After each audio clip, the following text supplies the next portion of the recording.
Shah news में आपका इस्तकबाल है। ताज़ा तरीन खबरों के लिए देखते रहिए शाह न्यूज। జనగామలో న్యాయవాద దండలపై పోలీస్ స్టేషన్లో అకారణంగా కొట్టిన దాని విషయంలో గత 3 రోజులుగా రాష్ట్ర వ్యాప్తంగా న్యాయవాద సంఘాలన్నీ ఫెడరేషన్ ఆఫ్ స్టేట్ మొత్తం అందరూ కూడా అన్ని బార్ అసోసియేషన్లు కూడా విధులను బహిష్కరించి వాళ్ళకు సాంఘీభావంగా అందరికీ కోర్టు బహిష్కరించి వాళ్ళ చేసిన న్యాయవాదులు రాష్ట్ర న్యాయవాదులు అందరికీ అలాగే మా మహిళా బార్ అసోసియేషన్ న్యాయవాదులు అందరూ కూడా ప్రత్యేకంగా కృతజ్ఞత తెలుపుతూ అలాగే దాని విషయంలో స్టేట్ ఫెడరేషన్ నిన్న మీటింగ్లో కూడా డిసైడ్ చేయడం జరిగింది.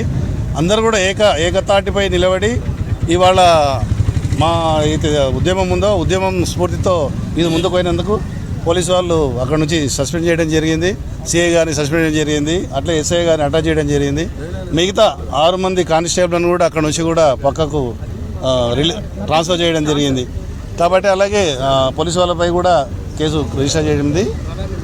Crime number 561/2024. అలాగే ఆ క్రైమ్లో కూడా ఎందుకంటే వాళ్ళదే పోలీసు వాళ్ళే క్రైమ్ రిజిస్టర్ చేసింది కాబట్టి అది నిష్పక్షపాతంగా కేసు దర్యాప్తు చేసి వారిపై చర్య తీసుకోవాలని చెప్పేసి మేమంతా డిమాండ్ చేస్తున్నాం రాష్ట్ర వ్యాప్తంగా. అలాగే దాని మీద ఒకవేళ పోలీసు వాళ్ళు నిష్పక్షం చేయకుంటే కూడా ప్రైవేట్ కంపెనీ కూడా మూవ్ చేయాలని నేను నిర్ణయం చేసుకోవడం జరిగింది.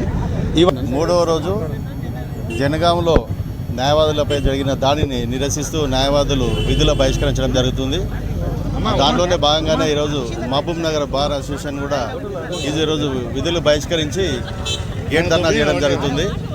ఇందులో ఒకటి ఏంటంటే న్యాయవాదులపై నిరంతరంగా ఈ దాడులు జరుగుతూనే ఉన్నాయి. ఈ దాడులను పూర్తి స్థాయిలో అరికట్టేందుకు ప్రభుత్వాలు చట్టం తీసుకురావాలని చెప్పి మా న్యాయవాదుల నుంచి చాలా రోజుల నుంచి కూడా డిమాండ్ ఉన్నది. ఆ డిమాండ్ ఏదైతే ఉందో అది ఇంకా అవి చేయకపోతే ఇట్లానే ఉద్యమం చేస్తామని చెప్తా ఉన్నాం. కాబట్టి కేంద్ర రాష్ట్ర ప్రభుత్వాలు ప్రజాప్రతినిధులు అందరూ కూడా ఈ న్యాయవాదులపై జరుగుతున్న దాడిని పరిగణలోకి తీసుకొని న్యాయవాదులకు ప్రొటెక్షన్ చట్టం తీసుకురావాలని చెప్పి న్యాయవాదుల తరఫున కోరుతా ఉన్నాం. पुलिस वालों की तरफ से जो जुल्म किया गया उस सिलसिले में फेडरेशन ऑफ जेएसी एडवोकेट्स की तरफ से 3 दिन से मुसलसल अदालतों का बैकाट किया जा रहा है. कोई काम नहीं किया जा रहा है. इसकी एक कामयाबी हुई कि एक एफआईआर जनगांव के सीए के ऊपर हुआ है. अगर हम लोग इसी तरीके से अपनी ताकत का मुजाहरा करेंगे तो हमारे मसले हल होंगे. आज देख रहे हैं आप अखबारात उठा के देखें तो आपको पता चलेगा कि समाज का हर मसला हिजाब से लेके खाने से लेके वक्फ बिल से लेके हर चीज़ तय करने वाली अदालत है. और अदालतों में रिप्रेजेंट सिर्फ एडवोकेट ही करते हैं.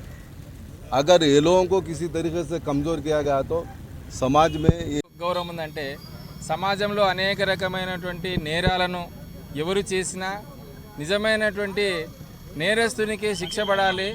ఎవరైతే నిర్దోషిగా ఉంటాడో వారి కొరకు పోరాడేటువంటి వ్యక్తి ఎవరంటే కేవలం న్యాయవాదే. న్యాయం కొరకు పోరాడుతున్నటువంటి న్యాయవాదుల మీదనే పోలీసులు దౌర్జన్యం చేసి ఈ రకమైనటువంటి అక్రమ నిర్బంధాలు చేసి అనేక రకమైన ఇబ్బందులు పెట్టడం అనేటువంటిది ఈ సమాజ హేతుకమైనటువంటిది కాదు. కాబట్టి చాలా కాలంగా 3 రోజుల నుంచి మేము ధర్నా చేస్తున్నాం. ఈ రకమైనటువంటి న్యాయవాదులకే రక్షణ లేకపోతే భవిష్యత్తులో పాటు న్యాయానికే రక్షణ ఉండదు. కాబట్టి న్యాయాలకు సంబంధించినటువంటి దాంట్లో ప్రొటెక్షన్ బిల్ అనేటువంటిది ఖచ్చితంగా తీసుకురావాల్సినటువంటి అవసరం ఉంది. ఈరోజు సర్వోత్తమైనటువంటి న్యాయస్థానంలో కూడా అడ్వకేట్లకు అనేటువంటిది చాలా విలువ ఉన్నటువంటిది.